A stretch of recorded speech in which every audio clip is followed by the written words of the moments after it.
The driving member connected to the engine in a single stage torque converter is called.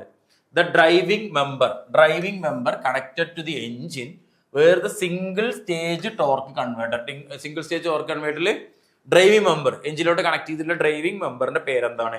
Turbine ആണോ, stator ആണോ, impeller ആണോ, free wheel ആണോ? Turbine, stator, impeller, free wheel. അപ്പൊ നമുക്ക് ഇത് മൂന്നും ഏതാണ്? നമ്മളൊരു ഇതിന്റെ ഭാഗത്തിൽപ്പെട്ടത് തന്നെയാണ്, നമ്മുടെ ടോർക്ക് കൺവേർട്ടറിന്റെ ഭാഗത്തിൽ വരുന്നതാണ്. അപ്പൊ സ്റ്റേറ്റർ ആണോ, ടർബൈൻ ആണോ, അതേപോലെ തന്നെ ഇംബെല്ലർ ആണോ അതിന്റെ ഡ്രൈവർ സൈഡിലോട്ട് കണക്ട് ചെയ്തിരിക്കുക എന്നുള്ളതാണ് അല്ലെ. ഓപ്ഷൻ സി ആണ്, ഇംബെല്ലർ ആണ് ഡ്രൈവർ സൈഡിലോട്ട് കണക്ട് ചെയ്തിട്ടുണ്ടാകുക. The impeller is directly connected to the engine crankshaft. It rotates the engine and throws the transmission fluid outward to the drive to the turbine അല്ലെ. അപ്പൊ ഇംബെല്ലർ first ഉണ്ടായിരിക്കും, ആ ഇംബെല്ലർ അതേപോലെ ടർബൈനിലോട്ടാണ് എന്ത് ചെയ്യുന്നത്, ഫ്ലൂയിഡിനെ ഇതാവുന്നത്. അപ്പൊ ടോർക്ക് മൾട്ടിപ്ലിക്കേഷനും കാര്യങ്ങൾക്ക് വേണ്ടിയിട്ടാണ് നമ്മൾ എന്ത് ചെയ്യുന്നത്, സ്റ്റേറ്റർ അവിടെ ഉപയോഗിക്കുന്നത്. സോ ടോർക്ക് കൺവേർട്ടറിന്റെ വർക്കിംഗ് കറക്റ്റ് ആയിട്ട് നമ്മൾ പഠിച്ചിരിക്കണം.